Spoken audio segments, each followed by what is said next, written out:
got this nativity scene which we can turn into various things. It could be a card, it could be a scrapbook page, it could be a picture, just a picture on the wall. You get the main picture there. You also get the step-by-steps for layering it up if you want a 3D picture. Now I've cut these out already and I've put them onto some wax paper here to save time. Double-sided foam tape on the back. Could use silicone if you wanted to. So these are all the step-by-steps, as you can see. They're ready to assemble. Now the first thing I've done is I've taken the main image here, as you can see, but I've just trimmed off the white from all the way around there, just so it's a nice clear image like that one there. Now what we're going to do with this one is fold it and create a 3D effect. Now I want to fold this in half, but just roughly, so if I turn it around that way, I'm going to do, let me put it this way like this. I want about roughly 5.5 inches. It is slightly longer here, but when you fold it eventually, then bits that are hanging off the end here you can just trim off.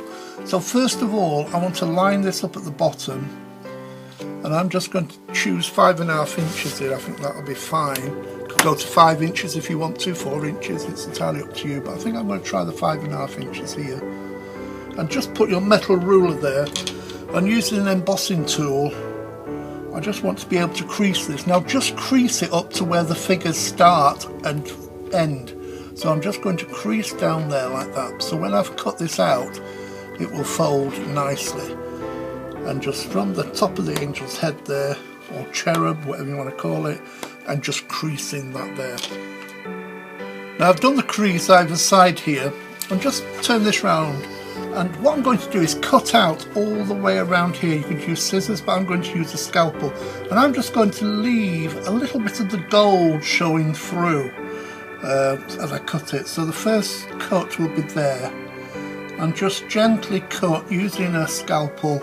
Just go around the whole of the image as carefully and as gently as you can.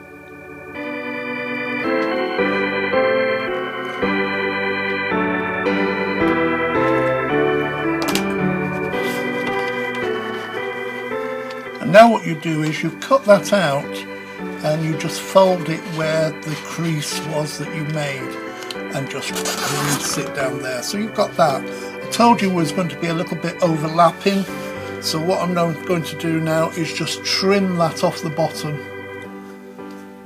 using a scalpel and a metal ruler.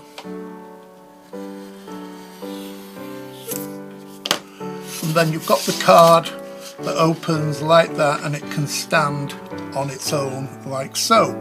Now you can, if you want, slip a piece of card in the back here, so that gives it a little bit more strength, but there's no need to if you don't want to.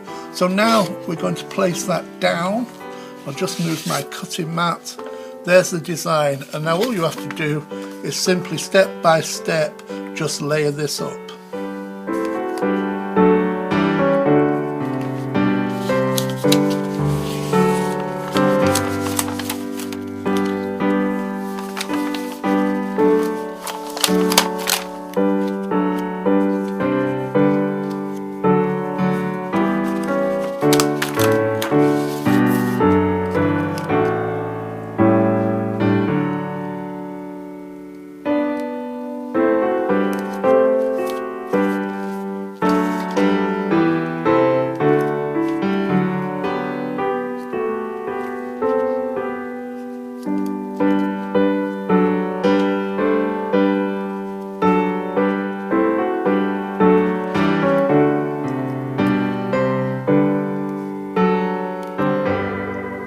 Finished the card now. I've stuck all the layers of the 3D on, and what I've done on the inside here, as you can probably see, the strip that I cut off, because this is quite top heavy when it's put like that and it might slide down, I've cut that in half and then just folded the ends off and stuck them to the bottom, so it's like a little hinge there, and it stops it opening wider and falling over.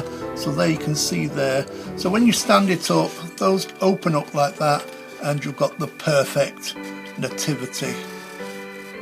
Now what I would do if I was you Or if you want to, an option is to glue all this section here, glue, and get some straw maybe, and just stick down some straw as flat as you want. You can make it more like a nativity. You can add glitter to it or whatever you want really.